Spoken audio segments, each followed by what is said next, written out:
Bismillah ar-Rahman ar-Rahim. In the name of God, the most gracious, the most merciful. Thank you for having us here tonight. And it's rainy outside, and we want to talk to you a little bit about the confluence between blackness and Islam. And this is a good question to start with.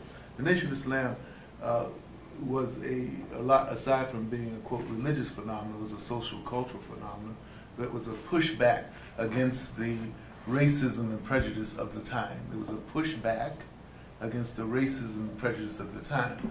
And so when we think about that, we only think, as African Americans, we only think of the time of African Americans being lynched, because during this time it was sport, S-P-O-R-T, to lynch African Americans. It was so much of a sport. If you go and you look at a video called Without Sanctuary online, you just type it in, you'll see that what people used to do is they would have picnics, and they'd take their children and they would take pictures, put them on postcards, and they would lynch African Americans. And so, having grown up in the segregated South, this is a part of my background. I wasn't alive in the 30s. I may look that old, but I wasn't. But the point is that I wasn't so far away from it. I was growing up in the 50s and 60s in the South. But what people ought to remember, that at the beginning of the 20th century, there was something called the eugenics movement. And the eugenics movement is the science of improving the race. The science of improving the race. And what race are we talking about? The human race, not just the, quote, white race. Because the reality is that there were people living during that time who thought they were better than everybody else. That didn't just come with our current administration. There were people they were better than everybody else, and they set about to make sure that certain people wouldn't procreate. And one of them was a woman named Carrie Buck. Anybody ever heard of Carrie Buck? B-U-C-K? 1924. Go look it up. Everybody's got to Google. 1924. Carrie Buck came before the Supreme Court of the United States. Why did she come before the Supreme Court of the United States? She happened to be from Virginia, the place where I was raised. And she came before the Supreme Court of the United States because the state of Virginia had declared her an imbecile and therefore wanted to forcibly sterilize her. The state of Virginia had declared her an imbecile and wanted to forcibly sterilize her. What's my point here? Because I've gone on too long, I think. The point is that while lynching was going on in the black community, there was this whole science of eugenics that was trying to get rid of the subpar white people. And so this is part of a larger picture. And so the Nation of Islam comes out of that social cultural situation where not only were they trying to lynch black people, but they were trying to sterilize white people. Italians weren't white, Catholics had just become white. So understand that the Nation of Islam is part of that phenomenon. And for me, having grown up in the 60s, the Nation of Islam represented discipline. It represented the people who went into the jails when other people wouldn't go in, and to go fishing. I never belonged myself, but you know, those guys with those bow ties were so prominent in the communities that I lived in that people would hire them to guard their communities. Like in Baltimore, they actually hired them to guard the community. And so the nation, you can't talk about Islam in this country without talking about the Nation of Islam. We're not talking about Aqidah here. We're talking about social cultural phenomena and what people believe is their religion, because people have to own what their religion is. So it was very, very, very impactful. You know, even people like James Brown say it loud and black and proud. They attribute it to the Nation of Islam. My answer to the question of whether or not there's a stigma of being Muslims in the African American community is yes and no. Yes, in the sense that if you come from a very religious family like I did, that it really is rough, because the notion that just like for many Africans and for many Italians and for many Irish, their identity and their religions, that is their ethnic identity and their religions, are what's called co-articulated, that you can't take them apart. And so there were members of my family who couldn't imagine me not being Black Baptist. You know what? I mean, then you must not be Black again, right? Oh, you want to be Muslim now? All right, you're Arab now, right? I mean, that's the way that one rolled. And so, and there's that feeling in the African American community. I just want to remind you, I teach a seminar on the Reverend Dr. Martin Luther King, and people, listen to his speeches. McDonald's puts him on TV, but when he was alive, he was an outlier. He was an outlier in both the broader white community and the Black community as well. Go back and look at the history. That is, he was known as a troublemaker because he stood up for what he believed in and was based on his faith. And so here's my point, that Muslims are often known as troublemakers because we stand up for what we believe in our faith, Malcolm X being a good example of it. But on the other hand, in the community where I live in New Haven, when I go to a masjid called Masjid al-Islam that was founded by Imam Zaid Shaker and some other African Americans, but it's always been a multicultural masjid. When we talked about leaving the community said, no, you can't go because we added value to the community. So that's why I say yes and no, because some people have feelings because they see Muslims as outliers, as taken away from their churches. But on the other hand, in that particular community, and also the police department said that the masjid was a stabilizing force in that community, and people didn't want us to go. The essential point here is that, as I understand Islam, Islam was a seismic cultural shift on the Arabian Peninsula 1,400 years ago. I mean, if you read a book by a guy named al-Umari called The Medinian Society at the Time of the Prophet, peace be upon him, you'll find that Islam was transformative in that particular time and in that particular place. And so my point is that, and one of the things I do is that I'm also a prison chaplain. My point is that, as I say to the young men when I do the Friday prayer, is that no matter where you are as a Muslim, you should be the best person when it comes to keeping your word, the best person when it comes to giving advice, the best. All of this is in our deen. All of this is in it.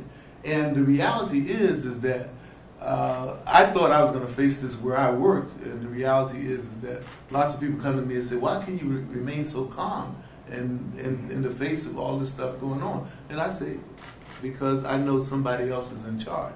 And so I think, I don't feel stigmatized by Islamophobia, but it might be because, I'm a teacher and I'm usually in a situation where I'm up front doing the teaching. A joke is that I teach first-year students, and now students Google you before they come to class, right? They're not walking in there cold.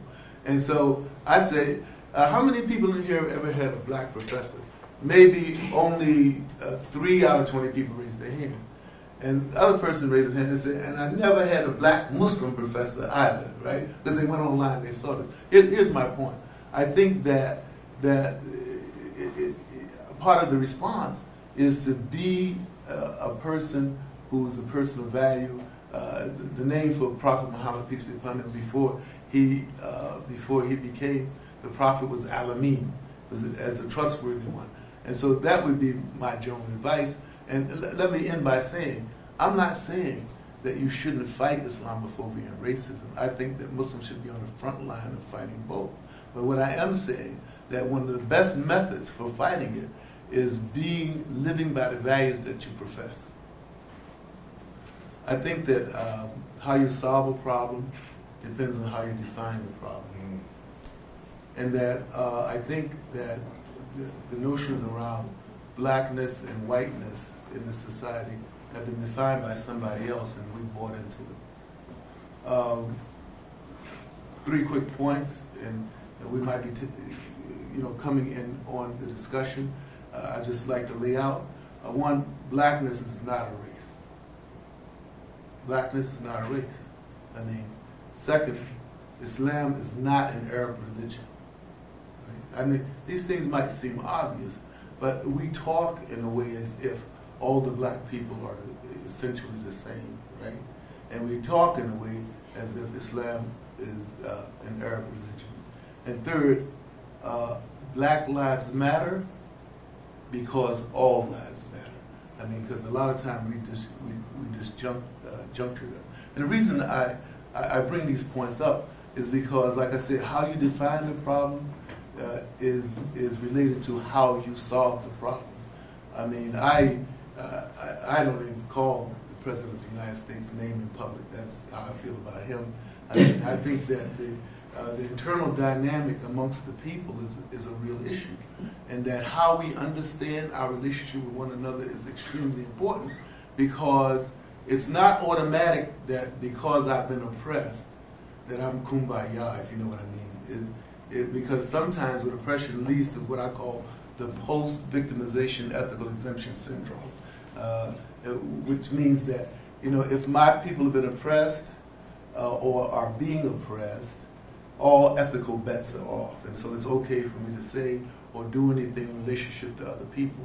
So I think the primary issue in the African-American community, I think in the Muslim community, African-American Muslim community, and the Muslim community as a whole, is that we don't practice our deen, right? That's number one.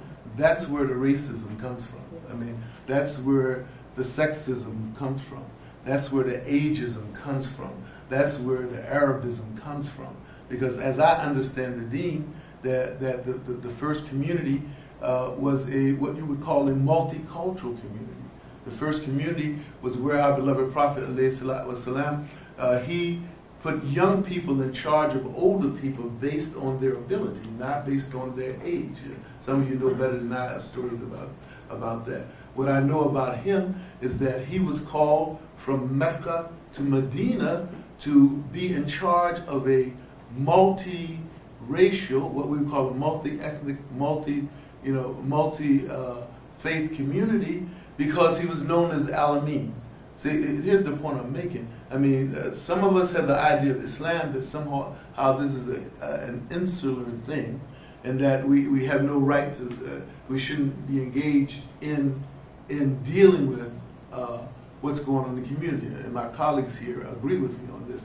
If you read Surah Kahf, many Muslims read the 18th chapter of the Surah every Friday, because it's something that we do as part of the way of Prophet Muhammad, peace be upon him. You'll find both in that chapter, in chapter 18 of the Quran. On the one hand, you find the story of the young men in the cave. They betook themselves to the cave because the people were so wild out here that they just couldn't handle it. And the story, if you read it, it was clear that they didn't even want to talk to the people because the people would try to keep them from worshiping God. On the other hand, you had somebody like Zulkarnain, who went around solving problems in communities that weren't even his. And again, my point is that we should be careful about buying into the tropes or what other people have set up for us. I mean, if we look at it, I mean, let me finish with this. My friend Sherman Jackson wrote a book called Islam and the Black American, and I can remember in airports arguing about his book. I mean, and Sherman Jackson, if you've ever met him, he's one of the best arguers on the face of the earth. But here's my point about it. I think he has some excellent points to make. One of them being that after the 1960s, when many Arab and Daisy people from the southeast, from the Indian subcontinent came to the United States, we moved from the back of the bus to the back of the camel, right? I think that's a good point. But I think the danger is, and I think we should be careful about, the danger is just like people essentialize black people, you know, make that we are all essentially bad or essentially one way. We need to be careful about essentializing people who have immigrated from outside of this country, because I think we all know that they're not all like this, and that there are notable exceptions. At least I know people both on the local and national level who fought this thing. And so we just need to be careful about that. When I came out of college 50 years ago, I was a black nationalist. I went to New Haven. I was very active. Was considered joining the Black Panther Party, which was very active at that particular time. And so I knew I was a black man, and I was a serious black man. And didn't think that much about Martin Luther King. He was assassinated 50 years ago this year. When he was assassinated, I was a senior in college, and I had no respect for what he did because I was a quote a follower of Malcolm X. I liked what he had to say. I think that I think it's been alluded to here that we have different notions about who we are at different times. I mean, I know I do. And if you don't have a different notion about who you are at different times, then you're living in the past or living someplace else. I mean, I think one of the biggest problems that we have in our community right now in terms of leadership in the Muslim community is that some of our African American leaders still think it's the 60s. And some of my friends who come from abroad think this is Lahore, Pakistan, when in fact this is 2018 in the United States of America. A quick example, I always like to talk about books. There's a book called Disintegration, and it's by Eugene Robinson, who writes for the Washington Post. We're in Washington, D.C. today, and I would recommend it. In his first chapter, he says, Black America doesn't live here anymore. Black America doesn't live anymore. What does he mean by that? 4, 60, 25, 4. Let's see. No, that's right. 40, 60, 25, 4. Black America doesn't live here anymore. What does it mean? 40 years ago, right? 60%, this is before 2010, he wrote the book, it came out in 2010. 40 years ago, 60% of African Americans lived at or near the poverty level before the book came out, right? It's now more like 50 years ago, right? Fast forward to 2010, that number's dropped to 25%. Now, that doesn't mean that racism has been solved in America, but the social economic status of African American is different in 2010 than it was 50 or 60 years ago. And so if you're assuming that everybody is at or near the poverty level, you're not accounting for even the people sitting up here. I don't know the system well, but you're not accounting for the people sitting up here. But usually when you go to college, you leave, particularly if you're first, second generation college, you leave your parents' socioeconomic status. I definitely did. Socioeconomic status behind. Not that I left them behind, it's just that I'm in a different socioeconomic status. And that the largest group of African Americans in this country today are, quote, middle class people. They're not particularly wealthy, but they make more money than their parents did. I mean, this is all based on census data, by the way. This is not conjecture, this is census data. And so 40, 60, 25. So 40 years ago, 60% of African Americans lived at or near the poverty level. That number has dropped to around 25% in these times. And what's the 4?